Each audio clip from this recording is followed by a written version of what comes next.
So I've already done the South and the East regions, and now I am moving on to the West region here.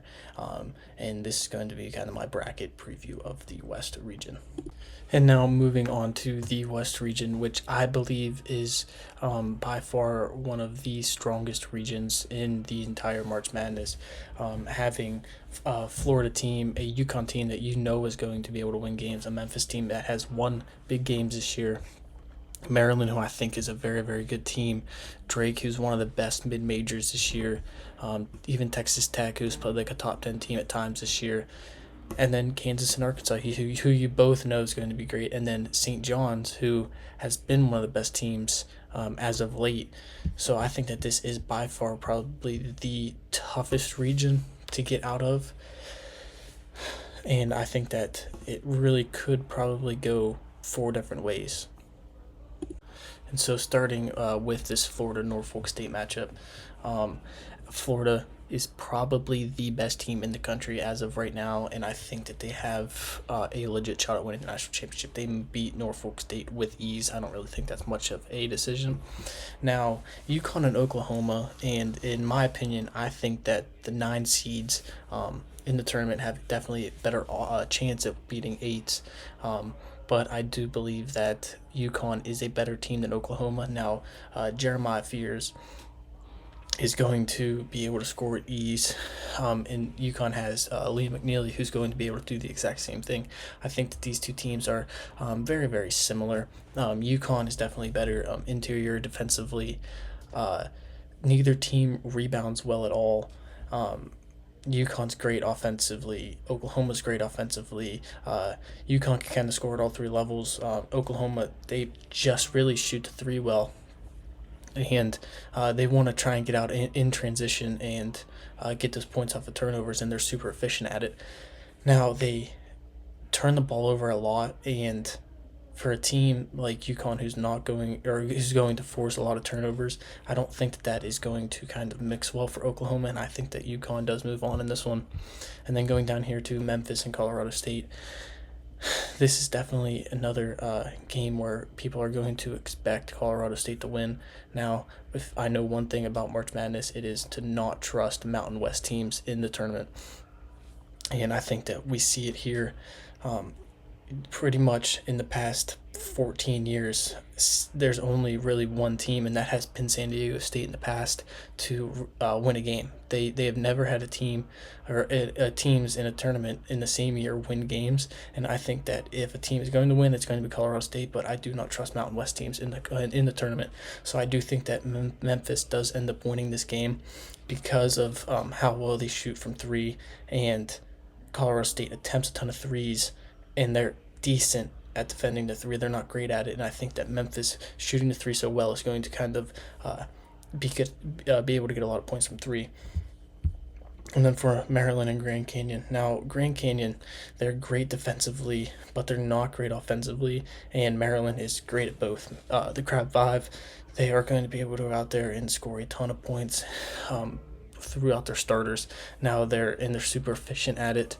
They rebound it super, super well, and Grand Canyon does not shoot the 3 ball well, and I think that is one of the key things within the tournament. So I do have Maryland moving on to play Memphis in the round of 32. And then for Missouri and Drake, Drake is another team that people love to have picked as an upset here. Now, I think that this is definitely a possible outcome. I love Drake as a team. Bennett Sturts is one of the best players in the country. And for Missouri, they are a very, very streaky team. They're a great shooting team. And offensively, they're going to be able to go out there on any given night, really, and put up 100 points. But they're not going to be able to do that against Drake because of how slow-paced Drake plays and how good Drake is offensively with that slow pace. So I think that Drake is set up to kind of get Missouri out of a comfort zone that they don't want to play in, and Drake's going to put them in it, and Drake is going to upset Missouri in the first round.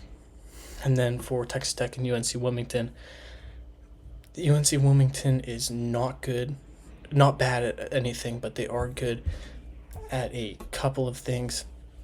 They're very, very good offensively, but really so is Texas Tech. Now, Texas Tech is outscoring teams by 16 points on the year, roughly. So I think that Texas Tech's defense is going to kind of limit UNCW. And now, while they are really, really good at rebounding, so is Texas Tech. They do not turn the ball over, and that's what UNCW likes to do. They like to rebound it well, get those second chance points, and get out in transition. So I do like Texas Tech in this one. And then for Kansas and Arkansas, this is one of those games where it could really go either way. Now, Arkansas does get Boogie Fland back, as well as Adu Thero, so I think that Arkansas does end up beating Kansas, even though Kansas is very, very good defensively. They're going to rebound it well. They have a ton of veterans on their team. They have Bill Self, obviously, as a great coach. And they distribute the ball very, very well, and I love to see that out of a team. Now they aren't very, very good defensively, and they don't have a great quad one record, and obviously Arkansas is going to be a quad one game in a sense. So I think that Arkansas does upset Kansas here and move on to the second round. Now, Omaha and St. John's, this is definitely, if you're going to pick a 15/2, I do really, really like Omaha here. With St. John's offense not being able to shoot a three well, I think that Omaha has the ability to, but I am going to take St. John's in the round of 64.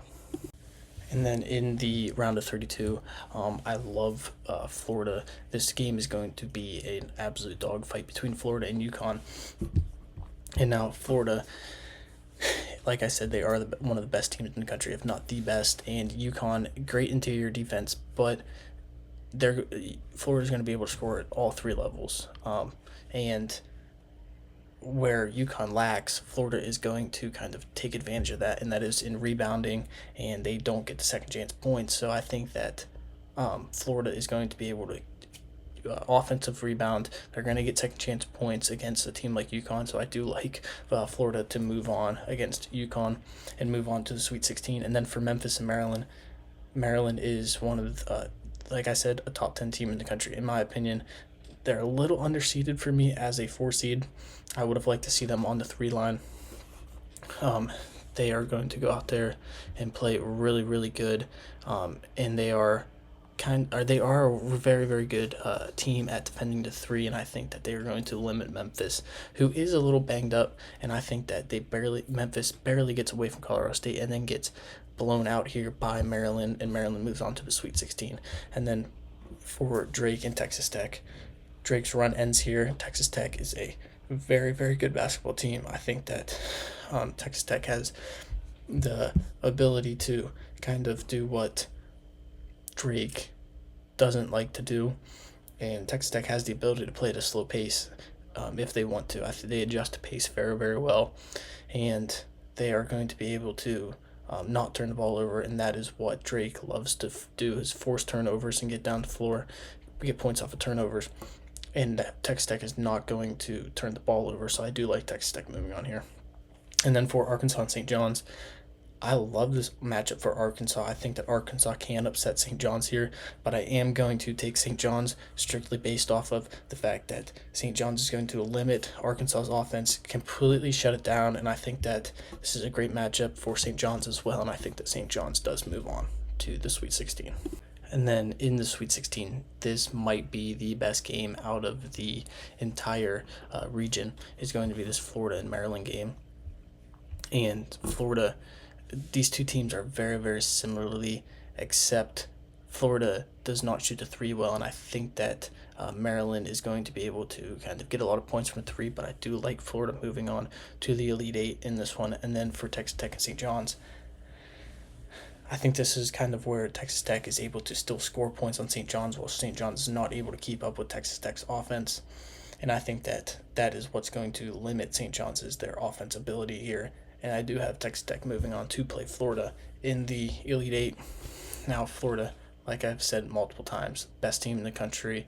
I think that they are going to be able to play with Texas Tech no matter what pace that they want to, and still be able to score 80, 90 points on a Texas Tech team. And I think that Florida does move on to the Final Four to face Auburn team.